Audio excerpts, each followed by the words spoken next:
Right. But I went back, was sent back to Le Havre, France, which is right on the coast, to get a troop ship back home. And I was looked forward to going home, of course. But the last night, or wait, it might have been the last morning, I met a pretty little nurse, and we struck up a conversation. And she told me that on the troop ship, all the nurses and wax would be on the upper deck, and the male GIs didn't have access to it, except the few that were responsible for the records. And they could come up to the upper deck and look up the records if there's something in them. And so she said, why don't you come up tomorrow night after we board the ship tomorrow? And I said, okay. And but once again, as soon as that boat started moving, I got sick, and I'm sick, seasick. A shorter time I had been going over, but sick enough to not to want to go up on that upper deck. But after about 3 days, I got better, and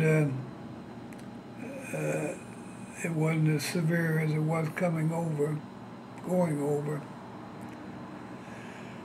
And I met her, and she said, where have you been? And I told her what had happened. But we had some pleasant times the rest of the time. We forgot where she was from now. But the trip back was a bit easier than it had been coming over on a troop ship. But once I got back, we spent a few days at Fort Dix, New Jersey, which is right outside New York City. And I went into New York City a couple of times, saw the Yankees play baseball. I think it only cost $2 for GIs, but you had to sit in a certain section on the third baseline, and everybody, that was over a year after the Germans had surrendered, but still, people would talk to the veterans and show their appreciation. And so that was the most pleasant stay I had in an Army camp. But finally they put us on a troop ship down to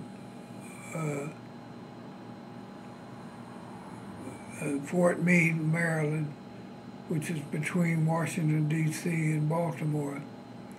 And of course, they didn't have air conditioning on the troop train, and it was hot in the spring of the year, and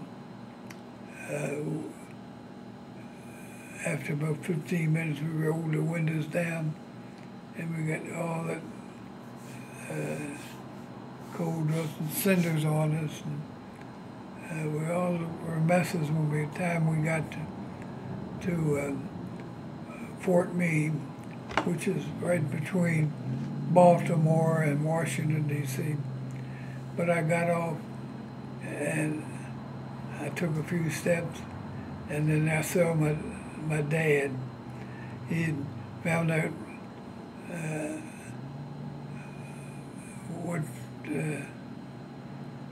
what train I would be on, the time and so forth. And my dad was super sentimental, but he was happy to see me, and likewise I was too. And we hugged each other, and he had been wounded in the First World War, kind of seriously, and he had to go to a veterans hospital because he had been struck by a German shell that exploded, and he went to his grave, in fact, with flecks of German metal from the shells in his hips, and from time to time it would get infected and inflamed, but he was happy to see me, and I had one of his sisters, mine, Henrietta, lived in Washington, so we went to see her, and that was just when television had made its appearance on the stage, and they, of all things, they had a baseball game on. I think it was Washington Senators, and I was fascinated with it, and I sat there for 2 hours watching that, but they had it up on top of a china closet, and I had to look up. I got a stiff neck from watching that ball game, but it was good to be home, and I guess the next day I did. Dad and I did go back to Harrisonburg, and my brother John, he had been home several months before I did. He'd been in longer than I had. And my brother-in-law, Victor, he was home by that time too. And so my mother and sister were delighted that all three of us were finally back and in fairly good shape. But then I was told about my veterans' privileges, like the GI Bill, where you could get some training for a job, or if you wanted to go to college, the government would pay for that. And I'd never thought about going to college before that. But then in fact, I hadn't finished high school. And my best friend, and I mentioned earlier, Dutch Simmons, he was in the same fix, although he had never gone overseas. He went into the Air Force and was discharged about the same time I was.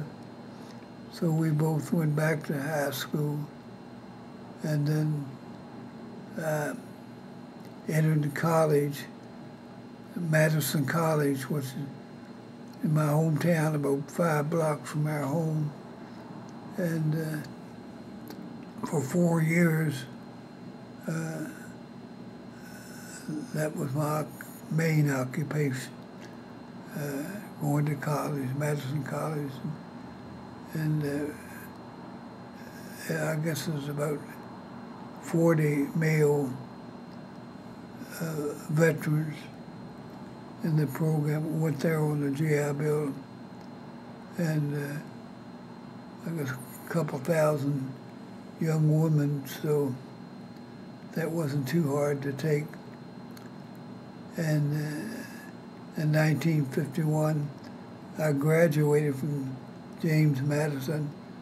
I'd never, before the war started, I'd never dreamed of going to college. And but I was a good student and enjoyed that. And I learned a lot. And in fact, after I graduated, my freshman and senior year, I had used the GI Bill to go to college there. But in my sophomore year, my brother John was a clerk at the police station, and a darn good one too. And he told me about there was an opening for a night clerk from midnight to 8.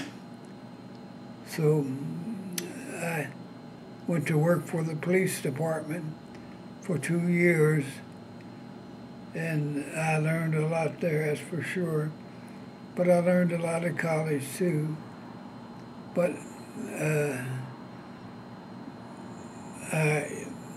we formed a basketball team, and I played on it, and that was very enjoyable. And but after that, my third year in college, I decided to give up working at the police department. The chief of police wanted me to stay and said, "I'll get you more income." And I said, well, I enjoyed it for 2 years, but I think I'll turn all my attention to college this year. And I graduated in 1951, and I did pretty good in college. And I got a partial scholarship to go to graduate school at Georgetown University in Washington, D.C. So I was there for 2 years, and I did well, had good grades, but I couldn't make myself write the thesis, and so I never, I guess you could say, completed that. But while I was at Georgetown University, I saw on the bulletin board that prep school needed a basketball and assistant football coach. And since I played both of them, I went over to Washington. It was, I can remember 1830 Biltmore Street, which is the northwest section of Washington, D.C., and interviewed for the job, and was hired, and I actually lived there at the school, and it was